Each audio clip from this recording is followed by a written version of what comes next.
Live from the leader of high school football coverage in the Permian Basin, this is CBS 7's Friday Night Blitz. Brought to you by Odessa College, United Supermarkets, and Dr. Pepper. Now here's CBS Sports Director Jacob Brandenburg and Jair Brooks Davis. High school football is everything! Welcome back to the Permian Basin's most experienced high school football recap show, where we really do cover the most games. Sometimes on CBS 7, hard to get everybody in, but right now here live on YouTube, we will talk about every game that was played here in our West Texas area or games involving our area teams. Jair, first of all, how are you feeling tonight? Well, I'm feeling pretty good, Jacob. Very excited. I was at Midland, as you know. I'm sure as a lot of you know. But oh, yes, they all know where you are at all times. Yeah, yes, that is true. But yeah, I mean, Midland High, they came into tonight undefeated. They came into tonight 3-0 on the season for the first time since 2014. So I was really excited to see them. Jake, what about you? How are you feeling? I'm feeling great. We have a lot of games to get into, so let's start with your game. Like you mentioned, you're watching the Midland High Bulldogs. Yes, let's just take it over there. So the Bulldogs, they entered tonight's game with their best start since 2014 with a 3-0 record. First possession, Tristan Love, he's going to fake the handoff, and he turns on the wheels as he takes us into the Midland High red zone before he gets pushed out of bounds. Now, Midland High, they run the triple option, Jacob. Now, don't forget, later on in the possession, Elijah McCoy, he gets the handoff, and he makes his way to the end zone for the touchdown. I got faked out on that, Jacob, but the Bulldogs, they led 7-0. It's okay, buddy. They faked out the defense, too, and Elijah scored. Yes, that is true. Now, later on the second possession, Tristan Love, he's going to air this out over to Alex Gonzalez, and that will be a first down. Now, a few plays later, Bulldogs, they were working on the goal line. Elijah McCoy, he's going to get the handoff, and he makes his way to the end zone for TD number 2 on the night. I didn't get faked out this time, Jacob. Attaboy. Thank you so much. I appreciate the confidence. Now, this time, well, hey, Midland High, they moved to 4-0 on the season after defeating Monterey 36-8. Great win by the Bulldogs, and their defense continues to be impressive, I think, because the offense, you mentioned the triple option, the run game, they do that well. Elijah McCoy, number 5, their running back, he's having a great season. The defense, I think, for the Bulldogs continues to impress because in recent years when they haven't had as good of seasons, I think that's what's kind of held them back. It's just other teams are able to outscore them. This team, tough. You were in your car when they had about a 75-yard pick 6 to end the first half. Blade Brandon, I think, picked the ball off, took it back 75, and you just barely missed it. Okay, guys, look, I just barely missed it. Monterey, they kept on calling timeouts. I wanted to make sure that I was able to produce for the Blitz tonight, Jacob, so I apologize for that, guys. But Jacob, you were talking about the defense. Now, one thing now, don't forget, I told you in the preseason about that defense, how physical they are, and Thad Fortune, he prides his team on that. Yeah, Midland High looking good. We'll talk about them a little bit more here, I think, after we get to some of our other 6A action. That is right. Midland Legacy, they were undefeated coming in tonight as well, but they had a tough test against Cibolo Steele from the San Antonio area. Legacy number 20 in the state, Steele number 13 in the state. There is a touchdown pass from about 45 yards out for the Knights. Legacy trying to answer, but that ball picked off on the Marcos Davila throw. Aiden Serrano lays a great hit there, makes the Knights pay maybe for that interception, but I don't think Steele cared too much as they throw another touchdown pass there. This game just ended there in San Antonio. Final score for you in this one. Steele beats the Rebels 62-31. Very high scoring affair between two of the best 6A programs in the state. Rebels, they'll come out on the short end here. And analysis I heard just of people who were maybe at the game kind of tweeting about it was, one, on offense, Legacy. Marcos was making a lot of great throws. Marcos Davila, Legacy's quarterback, but the Steele has some very good defensive backs, and the Legacy receivers maybe weren't able to make some plays against them because they're a tough unit. And then obviously putting up 62 points, Steele's got some great playmakers on offense as well. Jacob, in the long run, I think it's going to be better for the Rebels. They want to take, Clint Hartman, he wants to test his team to see what they are made of, especially in the non-district games, and it's going to pay off when they play in district. It will, and they've got another challenge next week as they take on another great San Antonio program. Converse Judson will be coming to Midland to take on the Rebels. Odessa High, they were at home tonight, actually playing their first home game of the season after 3 games on the road. Broncos were hosting Amarillo High. OHS got off to a slow start in this one. This is Amarillo running back Pius Vokes. He bursts through the line, shakes off a couple Broncos. He's still on his feet, throws off another Bronco. He's down the sideline and scores. Amarillo was up 22-0 at the end of the first quarter in this one. So OHS obviously needs a bit of a spark. They hand it off to Day Green. Day shakes out one man, gets into the open field, then hurdles over another. How's that for a play? Okay, that's some electricity, some juice. Maybe that'll get the Broncos going. Later on, Mikey Cota throws this ball up to the moon. Where's Ivan? There's the big fella. Ivan Carrion catches the pass from Cota, and OHS is on the board.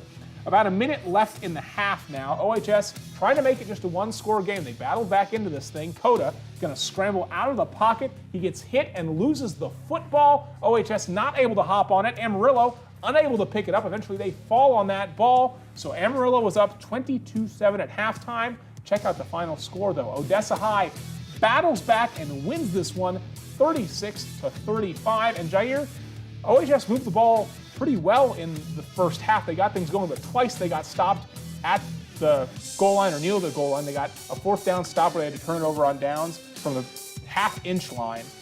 And then you saw there the fumble by Cota where they almost scored another touchdown or had a chance to score a touchdown going in.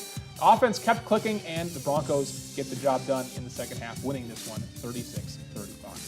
Yes, now there was also more games, well, for our Odessa teams, Jacob. Yeah, Permian was in Killeen, that's, in the central Texas area, taking on Harker Heights. Permian down by 11 here in the third quarter on 4th and 3. They choose to pass the ball instead of their usual strategy of running. Jacob Garcia finds Isaac Herrera, though, so it works for the first down. Same drive, fourth quarter now, 3rd and 18. Mojo runs a reverse. Number 7, Herrera has it. This looks just like the same play he scored on last week. We saw it here. Herrera down the sideline. That cut the deficit to 24-19. Harker Heights would kick a field goal. Permian would come down, add another touchdown. They'd have to go for 2, try and tie the game, but Mojo could not convert that 2-point conversion, so Permian loses 27-25 by 2 points. So Permian drops to 2-2 now on this season. But Jair, we talked about them in our first highlight. I think Midland High still the big story tonight because they are 4-0 this year. Yes, they are. Midland High is the big story tonight. I think that they have a lot of potential to do pretty solid in district. I actually think that they're going to make the district playoffs this year, Jacob. I think they are a playoff contender for sure. And why not, why not talk about more? Maybe a district title. We know Legacy's outstanding. Yep. Wolford Friendship has looked very strong, and they have a lot of good players back, but I don't see why Midland High couldn't be that third team in there contending, not just for a playoff spot, but maybe a district title shot or even maybe a share of that district title. And then OHS, an impressive win as they improved to 2-1 this year. Yeah, I wanted to expand a little bit on OHS. You were telling me about, how they were able to move the ball and everything like that. So that's a very huge positive, but another big positive is the way of how they stayed in the game. They kept their heads in the game, and they were able to pull out this win. I remember texting you when I was in Midland, and you were telling me that they were down 22-0, and I was like, it was bad. It was bad. And I was like, the fact that they were able to come back and pull out a 1-point win, I can't wait to see Dusty Ortiz on Monday. He's going to be in good spirits.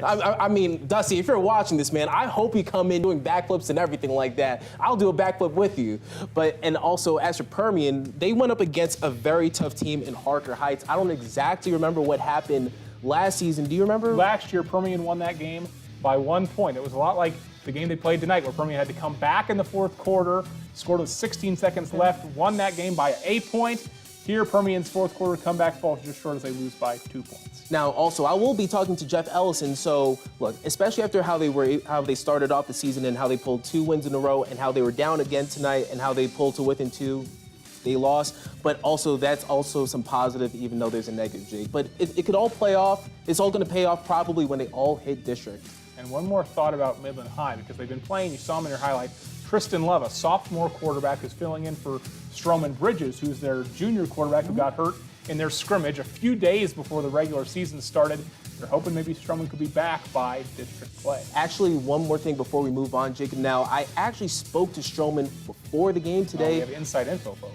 I just asked how he's doing. My guy Stroman, he said, I'm feeling pretty good. He was throwing the ball around a little bit before Midland High took the field. As a matter of fact, I probably should have got some video. Maybe. I probably should have. I wasn't thinking. Hindsight's 2020. But yes, Stroman, he was throwing the ball around a little bit. He was playing a little catch. So we should see him by district playoffs. By district play, Jacob. Excuse me. Hopefully no controversy there, quarterback controversy for Midland High, because Tristan Love's been good. He's 4-0 as a starter there as a sophomore for the Bulldogs. And we've seen Stroman play plenty of other positions on the field because he's a great athlete. Maybe they could find a way to use both of them. Yes. All right, well, let's move from our 6A action to some of our smaller schools. CBS 7's Tyler Poglich was in Crane, where the Golden Cranes were taking on undefeated Fort Stockton. Tyler? After 2 tough losses for Crane the last 2 weeks, they look to get back on the right track. So let's take a look. Last year, the Golden Cranes lost to Fort Stockton 46-6, and for senior wide receiver Trey Larson, he would make sure history did not repeat itself, as he would take it to the house on the second play to give the Golden Cranes a 6-0 lead. Fort Stockton would kick a field goal on their opening drive to cut the lead in half, but would get the ball back right away after D-back Jerry Diaz gets the pick, which would allow running back Isaiah Velasquez to punch it in and take a 10-6 lead. But the Cranes answered right back with a touchdown of their own after quarterback Tyson Brent finds his tight end Kevin Enriquez for the touchdown, making it a 13-10 game. But this game would continue to be a back-and-forth battle as Fort Stockton would drive it down the field to get the touchdown. But again, Crane answered right back before halftime with the bubble screen pass to Carlos Garcia for the late first half touchdown, making it a 20-17 game at half. Crane ended up losing tonight's game 44-34. Crane is heading out to Tornilla next week, while Fort Stockton hosts Odessa, while they're also still looking to stay undefeated on the season. Jacob Jair in the second. All right, thank you, Tyler. Like he mentioned, Fort Stockton pulls this one out. A fantastic game between these two teams, and the Panthers are 4-0 for the second year in a row. Not shocking at all, Jake, especially with the personnel that they have on that team. And Fort Stockton, that's Coach Jeremy Hickman's second year there, leading the Panthers. And yeah, they're doing a great job. Of course, the big test is going to be when they get in district play, because they do play a lot of El Paso schools and things here in the non-district, and Monahans is that big beast looming kind of out of that district there. We'll talk about them here in a little bit. And Crane, I'd say, acquitted themselves well against a 4A team, putting up 34 points against a team that usually has a pretty good defense. If I'm not mistaken, Jake, Crane got off to a slow start last year, but they were able to rebound it. Am I right? And I mean, Crane is usually speaking of a beast in the district, Crane at the 3A level, they've won their district now 5-ish years in a row. Yes. So they're a team certainly that will continue to improve as the season goes on. Yes. Sticking with 4A action, big rivalry game in Andrews. That is right, Jacob. It was Seminole and Andrews. Andrews taking on Seminole tonight. Seminole didn't get off to a good start. Quarterback Wyatt Holmstrom fakes a throw, and linebacker Dalen Jeffcoats forces the fumble and scores the first touchdown of the game. That gives the Mustangs an early lead.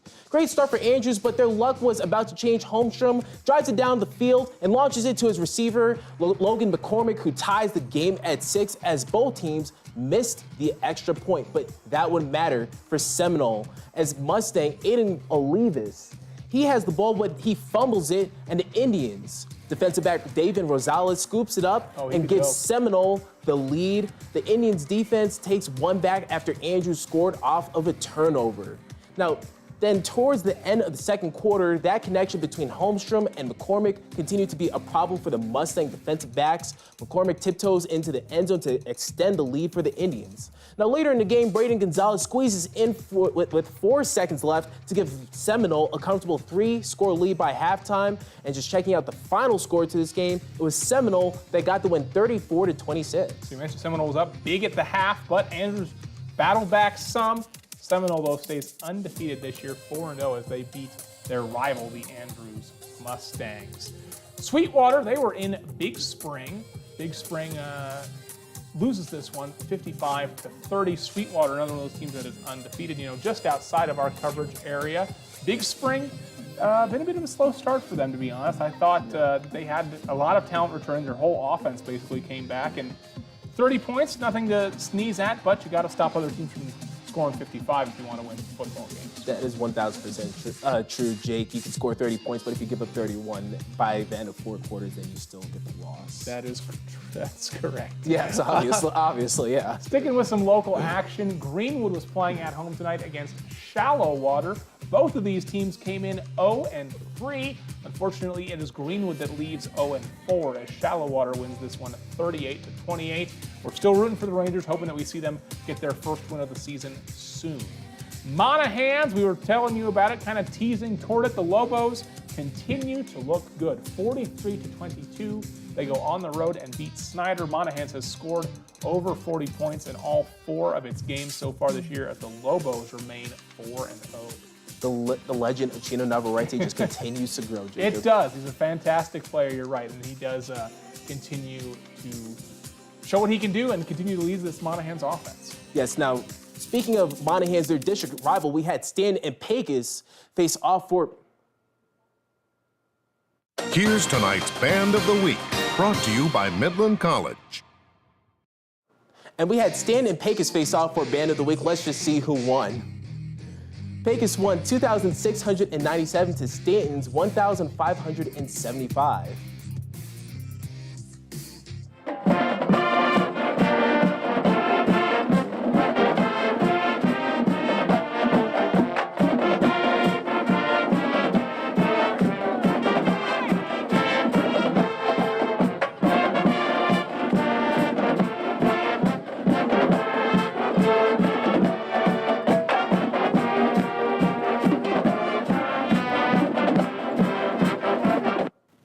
Now into the football game, it's a battle of Eagles going up against Buffaloes, Jacob.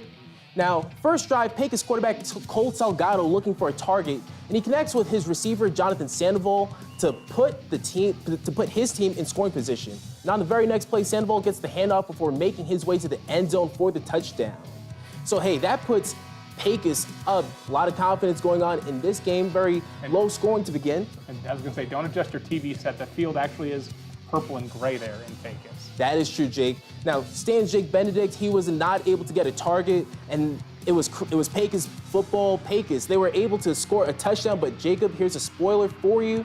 That would get called back. Let's just check out the final score of this ball game. It was Pecos. They got the win 20-6 over Stanton. And like you said, some touchdowns called back for this one. Maybe a sloppier game, but Eagles get a nice win as they beat Stanton 20-6.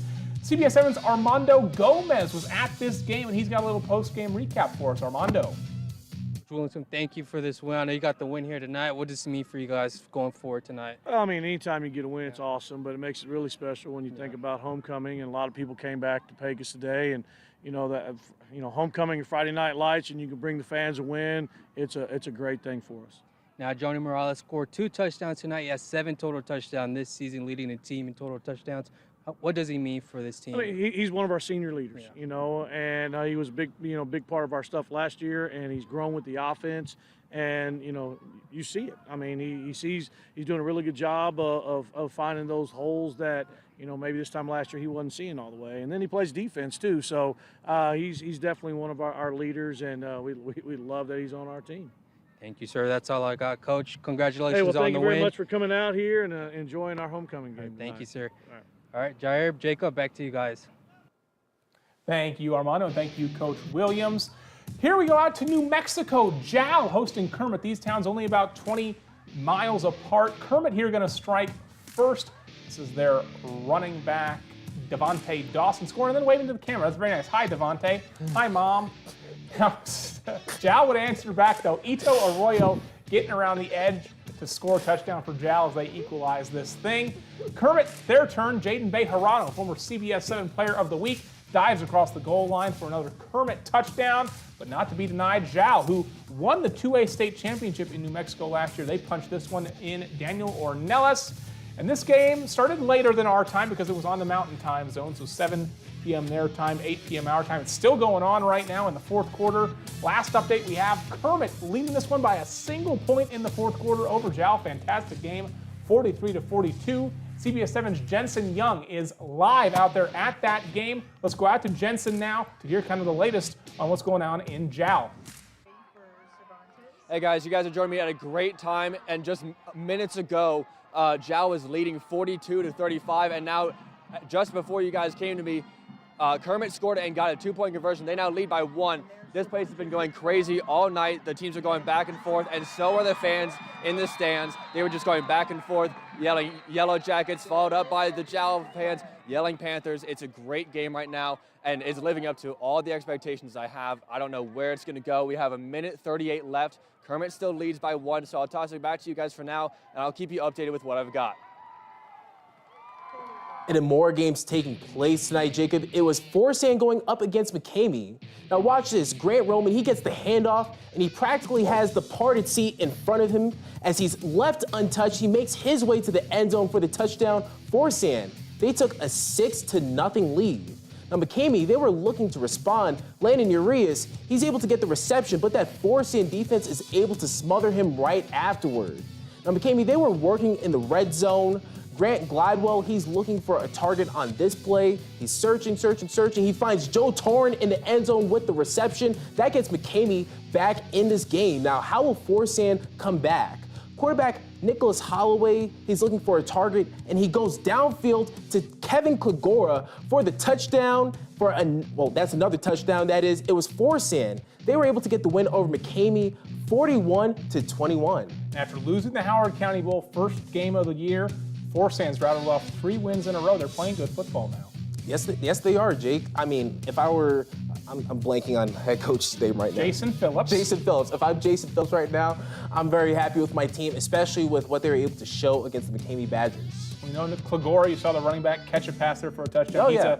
a 1,000-yard rusher from last season. And Nicholas Holloway is their quarterback. I've been impressed with him the last few weeks, seeing him in some of these highlights. And don't forget, him and Brooks Wright, they were actually battling for the starting quarterback position. One of them, they both play wide receiver as well, too. Good athletes out there in Forsan.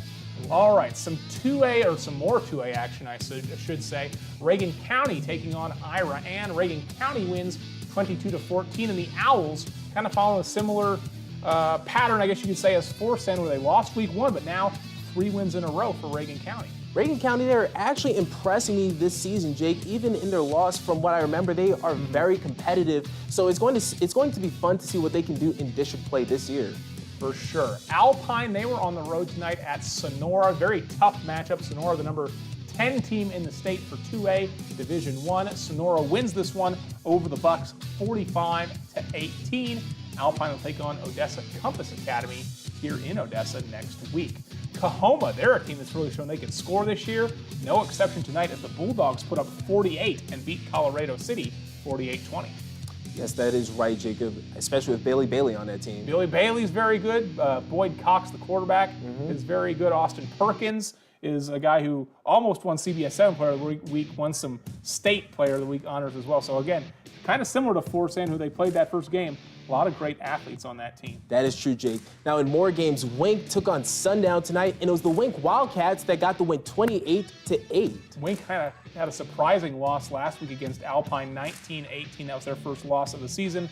Nice to see the Wildcats bounce back with this win, and you see it there. They're ranked in the top 10 of the state for 2A Division II. So Wink, obviously a team you got to keep an eye on every year there in the 2A ranks. So great win for them. Forsan and Coahoma continue to impress me, and that's kind of interesting that they play each other. That Howard County Bowl every year, first game of the year. Coahoma won that game 50-something to 30-something, so quite high scoring. Yeah. And both those teams playing good football here through the early part of the season. That is true. That is very true. I was out at Forsan. They're very optimistic over there, Jake. Linemen, receivers, defense. Head coach Jason Phillips, I got the name right this time. Yeah, boy. Very optimistic about what Forsan can do this year, and they're expecting to go very far in district playoffs, that is, actually. All right, as we move along, let's introduce you to our Player of the Week. Here's tonight's Player of the Week, brought to you by New Tech Commercial Roofing. And CBS 7's Player of the Week is Midland Legacy's Marcos Davila. In last Friday's win against Abilene, Davila surpassed Mikey Serrano for setting the most passing yards in Rebel history with 6,659. Marcos is happy to accomplish this achievement and praises his teammates for helping him reach this point of his high school career. I mean, it's an honor, you know. I mean, that was a great player who just set the record. And, I mean, it's just, I'm blessed to be able to break that record and have this team that helped me break this record. I couldn't have done it without them, as I always say. All right, back to some more of tonight's games. Midland Christian was on the road in San Antonio, taking on Cornerstone Christian. Midland Christian loses this one 41-27. The Mustangs are now 0-3, still looking for their first win in 2023. And in more games tonight, it was Grady going up against Trinity. The Grady Wildcats, they got the win 66-36 over Trinity. And Grand Falls versus Holy Cross, the Grand Falls Cowboys, they got the win 78-30 over Holy Cross. All right, Balmorhea was on the road at Marfa. Marfa came into this game undefeated. Balmorhea just a lowly 1-2, which was surprising for the Bears, but Balmorhea proves that they're still a team to be feared as they win 60-14. felt kind of like a drop-off, Jake. Glad to see that they got that win, Jake. I know, we're not going to worry about it because they lost week 1 to Rankin, who of course is a very good football team, and Van Horn, who I think Van Horn's pretty good too. They beat Monterey in week 2. The Bears, though, are going to be a factor for the rest of this season, and of course when we get to playoff time as well. Speaking of Rankin, they played another top 10 team this week. Rankin number 6 in the state taking on Knox City, who's number 3 in the state. You see Knox City wins this one 77-32. This comes after Rankin's shutout loss last week against the 2-time reigning state champion in Westbrook. So Rankin certainly challenging themselves here in the out-of-district slate.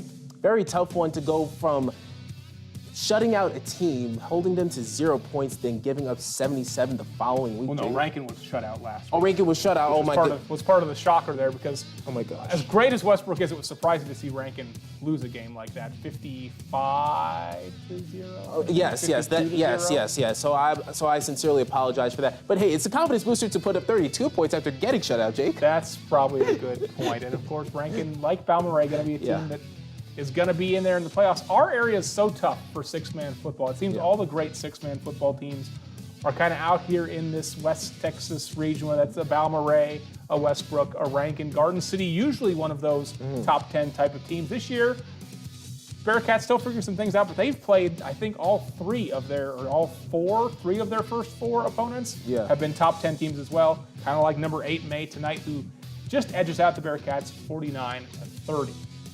Sands was taking on Klondike. Klondike puts up 86 in this one, high-scoring affair as the Cougars edge the Mustangs. Well, I shouldn't say edge. Somebody on Facebook commented on one of the posts last week because I used edge in a game that it was like 25-point deficit. I think you're supposed to say edges out someone for a close game.